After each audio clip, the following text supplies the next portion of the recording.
Kapag ang puso mo ay nasa iyong pagluluto, mas sumasarap ang pagkain. Wow! Pwede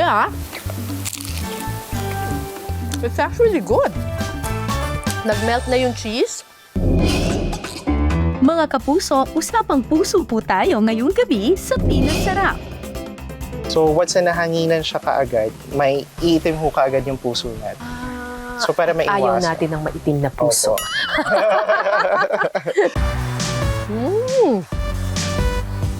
Actually, kahit walang sauce, okay siya. Kasi nandun yung creaminess at saka yung alat na binibigay ng cheese. Dahil ang mga putahing ating titikman, gawa sa puso ng baboy, puso ng baka, puso ng manok, at syempre, puso ng saging. Ay, siya. Ay, ayan na. Ay, ayan na.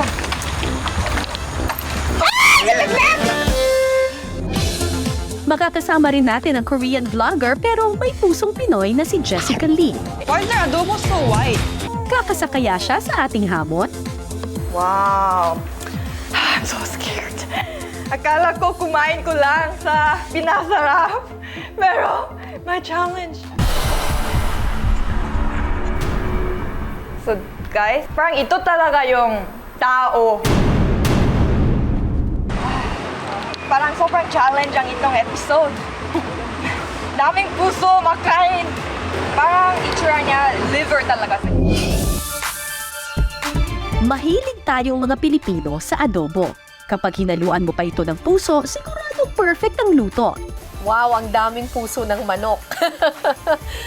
Ibang level to Ang ituturo sa atin ngayon ni Chef August ay adobong puso ng po. manok. Opo, ma'am. Wow, sangkaterbang puso talaga itong gagamitin natin.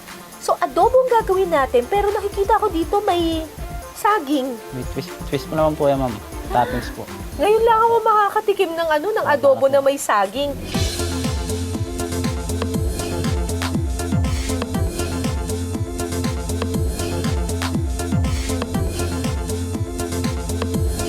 Una po nang ipiprito ang saging na saba. Ito naman po. Piprito lang po natin, ma'am. So, golden brown lang po natin. Kapag ito, ma'am. golden brown na ang saging, hahangungin muna ito at sa kasunod na igigisa ang luya. Pero ito, Hindi pa po, ma'am. Meron po. talagang pinapalabas lang natin yung aroma Yung aroma ng po ng luya para lang Yes. matanggal yung lansa ng ng puso ng manok. Pero hindi naman ito kasama Hindi naman talaga po, ma'am. dun sa dish. Opo. Tatanggalin din siya. din po. Susunod po natin itong Dagdag na mantika mantika. po. Saka po tayo magigisa ng garlic. Saka, Garlic at saka Opo. sibuyas. Okay. Ilalagay na rin ang bell pepper at ang puso ng manok. puso. Ilang puso po ba yan? Kung nasa lang po ito, ma'am. 250 grams lang po, ma'am. 2 to 3 serving na po yan, ma'am. Alam niyo ba mga kapuso na bukod sa Pilipinas, sikat din ang puso ng manok sa Brazil. Sa southern states ng Brazil, aabot sa 4.2 million chicken heart ang kanilang nakukonsumo kada taon. Madalas daw itong iniihaw gaya dito sa Pilipinas. Bukod sa inihaw, karaniwang inaadobo ang puso ng manok, kasama ang atay ng manok. Samantala, balik tayo sa ating adobo. Sunod na idadagdag ang toyo, tubig, asin, paminta at asukal. Hihintayin lang itong kumulo at maluto. Pagkatapos, ilagay na ang piniritong saging na saba. Yan po. So, hinintay lang natin na mag-reduce Hinintay lang, talaga opo. yung sauce. Ayan medyo Okay malapot po, na siya para ng malapot kaunti. Huling ilalagay ang pampaasim ng lemon juice. Kaunting kulo lang, luto na ang ating adobong puso ng manok.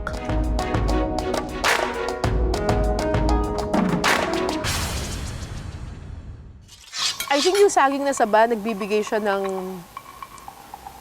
sweetness para mabalanse niya yung alat. Kasi ang nangingibabaw sa kanya yung soy sauce, yung alat. Pero nanu-neutralize siya ng saging na saba. Tapos yung mismong puso ng manok,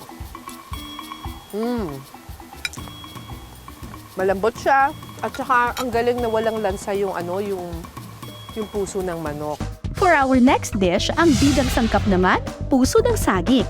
Sa isang banana farm dito sa Silang Cavite, aalamin natin kung paano nga ba pinipili at kinukuha ang mga puso ng saging bago ihain sa ating hapag. So, mangunguha kami ngayon ng puso ng saging. Opo. Medyo mahaba yung gagawin Opo. natin. Kita ka? Kasi mataas po yung puno ng saging na kukuhanan natin. Kaya kailangan susungkitin natin mataas. Usually ba, yung puso ng saging na ginagamit natin sa kare-kare, ganyan, sa ginataan, ano yun? Saba, latundan, laktan, Ang usual- senyorita, Opo. ano? Ang usual na ginagamit talaga natin ay saba. Saba. Opo, saba. Puso ng saba. Bakit? Yung ibang variety po kasi ng saging, pag niluto, mapait. So, eto, may puso ng saging dito. Paano natin malalaman na okay na siya at pwede na siyang kunin? Kung tingin nyo gusto na yung piling, katulad dito, pwede na natin kunin yung puso. Kasi once na hindi natin kinuha yung puso, hahaba lang ito, at ang tendency dun sa saging, liliit lang siya, hindi siya lalaki. So, kailangan pala talagang kunin yung Yes, puso. opo. Ito, mukhang okay na to. Yes, okay na to. Oh, sige, sige. Kunin na natin. Paano ba natin yan kukunin? Dito po, sa gilid. Paano ba ito ihasok? Oh. Ay, teka. Paano ba to? Sige po. Gaganito. Kahit, ayan po. Ayan. Or, try nyo siyang tagain, ma'am. Tatagain ko Opo. talaga. Para, Ay, sweet siya. Ay, ayan na. yeah. Ay, ayan na. Ay! Teka lang, ha? Iyan ka. Mahulog ka na! Parang ano to, Ayan. Hindi namin nasalo. Sige, okay lang ho yan ito. Okay lang kasi hindi naman kinakain ito eh, Opo, di ba? hindi naman to kinakain. Ito po yung puso na. Ha! Pwede nang gulayin. Opo, pwede. Magkatatayo. Tara po. Sarap. O, tara. Sige. Yung puso ng saging, masarap siyang gataan. Pero Yes. ang problema kapag may dagta. Naku, Opo. mamomroblema tayo dyan. So, tuturuan tayo ni Gab kung paano gawing malinis na malinis yung puso ng saging. O, sige, Gin. Okay, tatanggalin lang po natin ito, yung Mm-mm. outer part. Mm-mm. Linisin lang natin. Hanggang sa makuha natin yung lighter color. Yung pinakaubod niya. Yeah. Oo. Yun po, tama. Kung napansin nyo, lighter color na siya, tapos Mhm. mas malambot. So ngayon, pwede na natin siyang hatiin at hiwain. Ang nahating puso ng saging ibababad sa tubig na may suka at asin sa loob ng 15 minuto. Kapag hindi mo ito ginawa na binabad, Mabilis ho kasi umitim. oo, iitim. Yun. Oo. So once na nahanginan siya kaagad, may iitim ho kaagad yung puso natin. So para Ayaw maiwasan. natin ng maitim na puso. Opo. Pagkatapos ng 15 minuto, gagayatin na ang puso ng saging. Alright. So, eto na po. Binababad lang natin siya. Opo. Tapos dagdagan lang po natin ng konting asin. Alam naman natin na kapag nilagyan mo ng asin ng isang bagay, na dehydrate niya, pinapalabas niya yung moisture. So mamaya kapag piniga natin ito, pati yung dagta, sasama doon sa pinipiga mo doon sa lalabas. Mapapansin nyo rin na yung tubig na pinagpigaan, medyo cloudy yung itsura niya kasi alam mong sumama na talaga yung mga dagta dyan.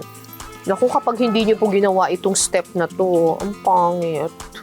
Kasi mangingitim yung puso ng saging. Opo.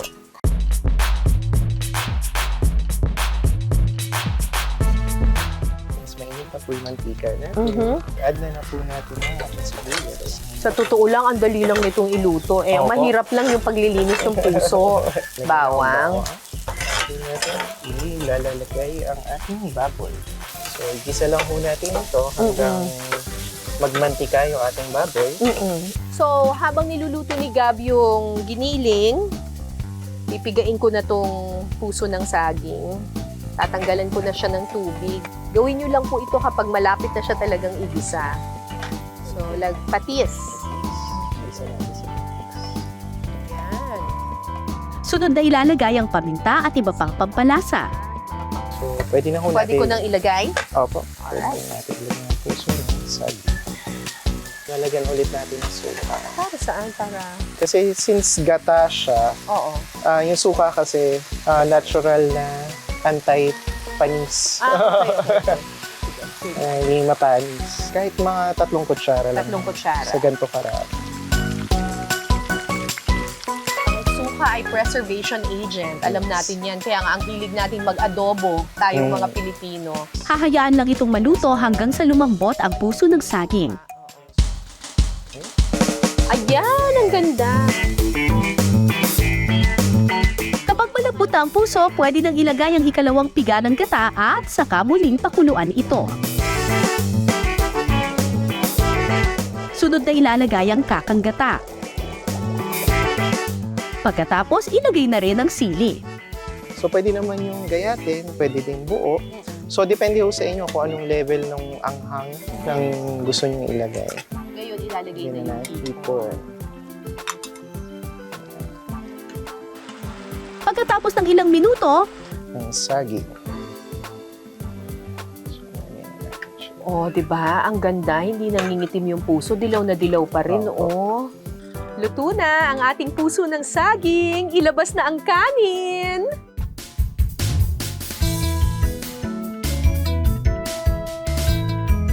Alright, tikman na natin.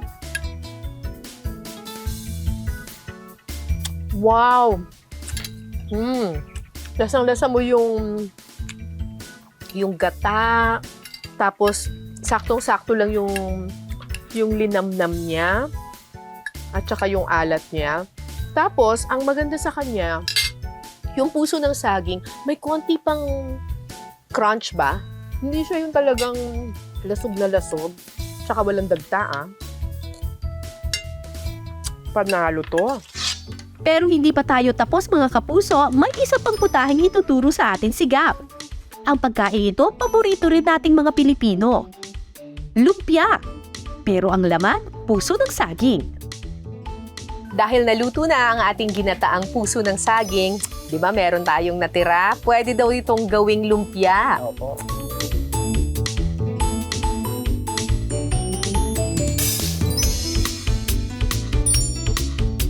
So ito ay ginisa na natin sa bawang, sibuyas at giniling. Tapos nilagyan na rin natin siya ng konting suka para lang mas ma-preserve pa siya ng matagal. Opo. Ilagay na natin itong ating harina. Itlog. Ilagay lang natin. Tsaka itong ating kinchay. Kinchay. Ayan. So, lagyan natin ng cheese. Ay, social. May Correct. cheese. Para extra special.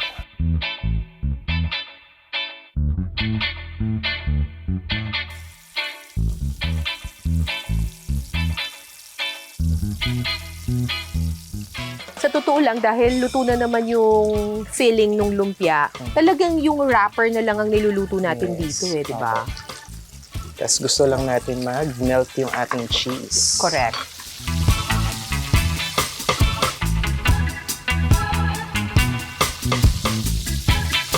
Hintayin lang na mag-golden brown ang lumpia. Maya-maya pa, luto na ang ating lumpiang puso ng saging.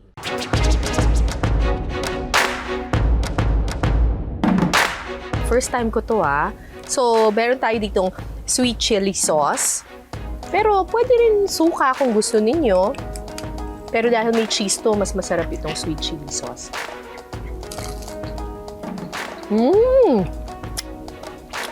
Wow! Pwede It's actually good. Nag-melt na yung cheese. Lasang-lasa mo yung giniling. Actually, kahit walang sauce, okay siya. Kasi nandun yung creaminess at saka yung alat na binibigay ng cheese. At saka at least healthy pa. Sa pa nga. Siguradong titibok naman ang puso ng mga mahilig sa K-pop dahil makakasama natin ang Korean influencer pero may pusong Pinoy na si Jessica Lee. Hey guys, Jessica here, and today I am back with another food or eating vlog. Online content creator si Jessica at 13 years na siyang naninirahan sa Pilipinas. We're gonna be eating Filipino food. Sa kanyang mga content, hindi mawawala ang food trip ng mga pagkaing Pinoy. So good. Kakasakaya siya sa hamon natin ngayong gabi. Pero bago ang food trip, Jessica, isang challenge muna ang iyong haharapin. Mahuhulaan mo kaya kung anong puso ang iyong hahawakan? Oh. Oh my God. So, guys, parang ito talaga yung tao. What is this?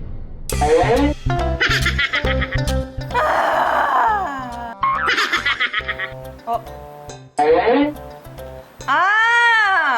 Puso ng saging! Puso ng saging! I've never tried this actually, guys. But I just heard ng may puso saging, which is in the middle, which is this. Oh, so this is what it looks like. I'm so scared. Akala ko kumain ko lang sa pinasarap. Pero, my challenge. Oh my God. Oh my God, oh my God, oh my God. Oh my God, oh my God, oh my God! What is this? Oh my God. Sobrang maliit ng puso. So, puso ng manok! Kayanin kaya ni Jessica ang susunod? Guys, try na. How does it look? So guys, it's parang mabigat. Guys, seriously, like, how do I know how to guess what heart is this? I never seen a heart. So, guys, parang ito talaga yung tao. Puso ng tao. Size. What could it be? Baboy, manok, maybe cow? Tama? Tama. Cow? Oh my God, oh my God, oh my God. Wow! Tapos na yung challenge? Yeah, I got it all, guys! Pero kaya niyang kumain ng mga pagkaing may puso? Alright guys, so ngayon matututuan natin magluto ng beef pares using puso ng baka.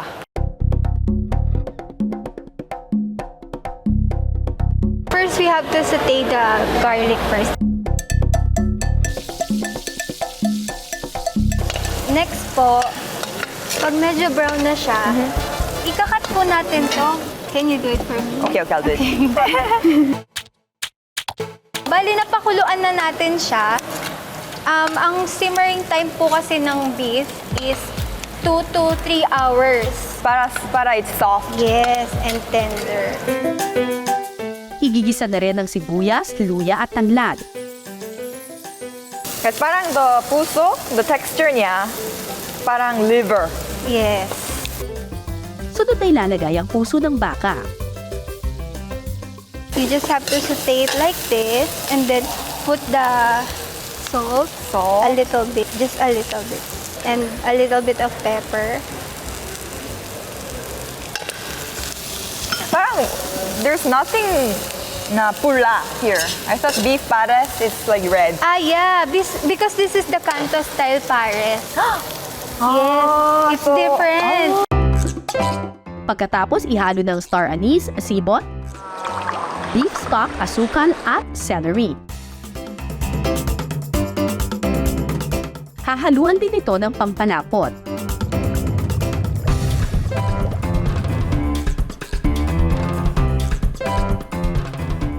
Alright, so tapos na kami yung beef puso pares.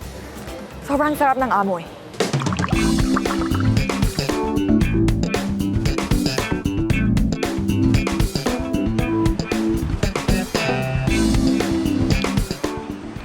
Very soft. And then, compared to liver, siya ay more meaty. So parang more flesh. Kasi liver is more dry, di ba? Doesn't have a after like taste where like it's a bit bloody. It's just sarap no. Ang susunod nating putahe, paborito ng marami dahil sa linamnam ng gata nito na perfect sa anghang. Bacon Express. Pero sa halip na baboy, ang bida sa ating putahe, puso ng manok. Today, we're gonna be learning how to cook something that I've never cooked before.